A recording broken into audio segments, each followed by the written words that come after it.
Junevičius yra vienas iš kandidatų mums žiūrimų, kadangi mes truputėlį žiūrim į ateitį vien dėl to, kad jeigu vienas iš mūsų žaidėjų patirtų traumą ar panašiai, mums žaidėjo pozicija susilpnėtų ir apsidraudžiant į priekį, mes ieškome dar žaidėjų.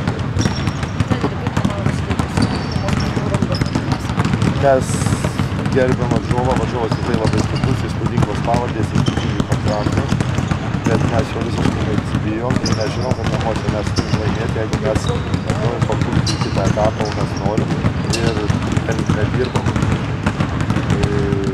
nusiteikiam. Karingai tai visada. Ką galbūt įskėlė, daugiausiai dėmesio skirsim? Na, turi visų pozicijų geras žaidėjas, Fesas ir skirsim dėmesio tiek, nesakysim tam pačiam Santiago, kuris žymiai yra stipresnis ir aukštesnis negu mūsų pozicijos penktos žaidėjai. Aišku, turi labai gerą žaidėjų buketą, kaip sakysim Rakoševičius turi, sakysim, Čerykulis, rinkiniai daro visus reikalus. Reiškia, šios pozicijos yra kaip ir stipresnės negu mūsų, bet tai yra individualiai stipresnės. Mes bandysim viską tą gesinti komandinį žaidimą. Treneri, kokia Donato Zavacko sveikata ir apskritai visų žaidėjų būklė? Visų žaidėjų būklė puikiai, Donato Zavacko patirta trauma, na, tikiuosi buvo laikina, nors jam skauda kirkšnį, bet aš manau, kad čia gydytojai susitvarkys šitą problemą. Treneri, šį sezoną turite trijų lyderių, kurie buvo pernai, kaip manote, komanda galės žaisti ir kovoti, nugalėti dviejų? Na, neturim lyderių, jau neturim, čia istorija, auginsim kitus lyderius, galiu pasakyti, gal mes ir neturim šiuo metu dar lygiaverčių jiem žaidėjų, bet manau, kad vieną iš dienos mūsų žaidimas gerėja ir manau, kad neužilgo mes išvysim šitai komandai kitus lyderius, o šiaip komanda puikiai, jauna, agresyvi, norinti laimėti, vėlgi trūkstanti titulų, ne tik pinigų, reiškia viskas tvarkoja, aišku, daugiau darbo negu pernai, bet tai mūsų komanda.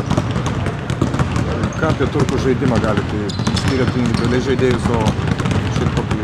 Na, visumoje jie nesilaiko šitų taisyklių, sakysim, tokios disciplinos, kokios norėtume laikytis mes, vien dėl to, kad turi individualiai stiprius žaidėjus ir paprastai elgiasi žaidėjai pagal situaciją, jie turi tam lygį ir, reiškia, prognozuoti jų veiksmus yra labai sunku. Mes nežinom, Rakoševičius gali baigtis iš 5 kartų prisiveš, gali baigtis iš 5 kartų mes 3 taškius, reiškia, jisai sprendžia vietoj situacijas, treneris duoda laisviau aukšto lygio žaidėjams spręsti, patirti situacijas ir jie padaro puikiai. Treneri, šį sezoną yra žaidėjas, ar gali būti toks žaidėjas, kuris gali nulemti rungtynių baigti, kaip tai darydavo Eicenas? Na, manau, yra ir mes, aišku, šiemet žaidžiam daugiau komandiškai, mums pereitais metais buvo kur kas lengviau, nes mes konkrečiai žinodavom, Eicenas mums spręs reikalus, reikia maninkime paduos kamuolį ne tik laisvam žaidėjui, bet būtent tam, kuris gali išmesti, ar kurį mes nusprendėm. Na, bet ką darys, viskas keičiasi. Išsuklysim, nes Populčius nėra blogas žaidėjas. Gal, sakysim, ne tiek agresyvus taškų atveju, kiek galėdavo padaryti Čekas, bet jis puikiai valdo komandą ir paklusnus žaidėjas, aš manau, kad mes susitvarkysim. Ar Borovniako ir Beinco žaidime matote tobulėjimą? Jaučiate, kad jie tobulėja? Tobulėja, bet manau, dar šiuo metu mes turim su jais problemų, visgi Eurolyga ir silpnų komandų nėra, kaip ir žinot. Na, ką darysim, situacija yra tokia, kokia jinai yra ir žaisime su šitais žaidėjais. Eurolygos sezoną pasitinkat optimistiškai nusiteikęs, ar vis dėlto kas nors neramina? Aš visada optimistas. Net negalėčiau ateiti į aikštelę, jeigu galvočiau, kad kažkas neturi. Kokius tikslus kelia komandai pats šį sezoną? Na, klubas kelia, aš tai žinau mano tikslus. Aš čia jau besikartosiu, bet prieš sezoną yra juokinga kalbėti, aš žingsnelis po žingsnelio, aš pamenu pereito sezono preskonferencijas, kai mes pralaimėdavom, išvyko čia laimėdavom ir vis man prikaišio, mes nesam išvykos tik namų komanda ir ten panašiai, bet mes viską buvom pasiskaičiavę, sakysim, kiek mums reikia pergalį, kad žengti kitą etapą, kiek mums reikia pergalį, kad žengti kitą. tą darau jau nuo 80 metų, galbūt dar pradės, nes viskas yra skaičiai. Ir mes bandysim tą daryti. Aišku, geriausia būtų laimėti visas rungtynes, bet taip nebūna. Na, žingsnis po žingsnio, o paskui mes tikslus kėlėm ir dar kiek pereitais metais. Žiūrėsim, bandysim šiemet. Aišku, ne visada gaunasi, bet siekiai turi būti maksimalūs, kad būtų, sakysim, rezultatas minimalus. Trenerio pagrindiniai konkurentai grupėje, būtent kurias komandas reikėtų įveikti, kad patekti kitą etapą? Na, jei pagal pačią strategiją mes tikimės, sakysim, Partizaną ir Prancūzus, tai matom savo priešininkus, papuolimo į 16 ir šitom komandom jau mums reikia kautis tikrai rimtai. Na, o kitos komandos mes neatmetam, mes visiškai nebijom, sakysim, nei Olimpiakos, mes nebijom nei FSO namuose, savo salėje, prie savo žiūrovų ir paprastai Lietuvos Rytas žaidžia puikiai savo salėje. Mes tai įrodėm pernai ir manau, mes stengsimės laimėti daugiau, bet prieš tai. Ar galima tikėtis, kad jau rytoj žais Ginevičius? Ne, Ginevičius negalės rytoj žaisti niekaip, nes jisai nedalyvavo pasiruošime ir čia ir aš Ginevičius žaidžiu. Jeigu jisai pasirašys čia, sakysim, mūsų direktorių jau ten reikalai, aš nežinau, kaip žaidėjas jis mane tenkina, jo klasė, jo amžius, jo supratimas. Aš anais laikais žavėjausi jo žaidimu, gal truputėlį buvo kažkiek, sakysim, kažkokį kaip jisai mes turime žaisti, bet aš matau, kad jisai mums tikrai būtų rimta pagalba.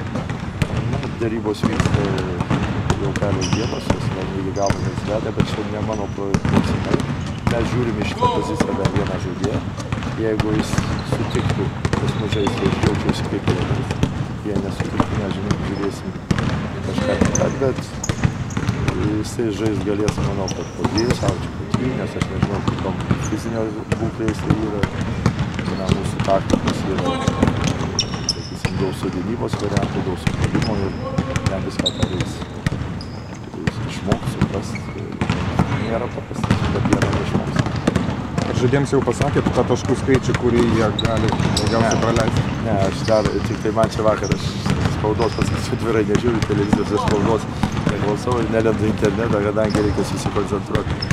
Varžybos, bet čia man vakar paukšteliai pašnekėjo, kad ten kažkoks vienas iš tėvų rašo, kad čia netinka, čia vaikam, jūs man pasakykit, kaip aš galėčiau užmotyvuoti žaidžiant prieš aiškiai savo žaidėjus, kad jie žaistų prieš Eurolygos varžybas atsakingai, nes jie taip žino, kad tada laimės, nes jie individualiai stiprus. Tai reiškia, prisigalvojom visokių pernai, prisigalvojom žaisti Marijampolę, tai driblingą, kad būtų ir jiem įdomu, kažkokie siekiai.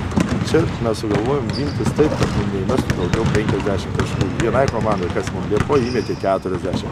Ir aš džiaugiuosi, kad man kaip treneriui pavyksta netgi iš tokio varžybų išspausti kažką, kad mūsų gynybiniai principai veikia. Jeigu aš taip filosofuoju, kaip jeigu mes Jordanas mums įmestų 20 taškų prie mūsų gynybos, o mes ginam, sakysim, Giedrių Kurtinaitį, mano sūnų iš aiškių, tokiu pat susikaupimų kaip Jordaną, tai jis neėmės nei 2 taškų ir link to mes žengiam per kažkokias baudas, per atsispaudimus, per pagreitėjimus ir aš manau, žaidėjai tuo nesiskundžia, jie žino uždavinius, dirba.